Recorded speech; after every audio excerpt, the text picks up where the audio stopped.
คืออันเทศแต่เข้าเบาเข้าวาแท้ฮะปาดแขวคือข้าวโพดหนึ่งไหม ท่านไหนยิงแขวอยู่ ปาด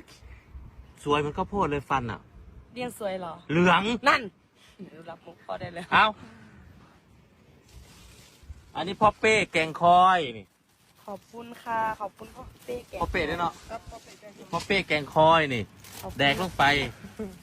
ว้ายโรตี แล้วคือวายกูกินน้ำปะ นั่นเอาไปให้พ่อบอกพ่อกินกับหนู ไม่ เนี่ย พ่อเป้แกงคอย ขอบคุณค่ะขอบคุณพ่อเป้แกง อันนี้พ่อคึกแม่นัดจากเกาหลีนี่ ขอบคุณค่ะขอบคุณ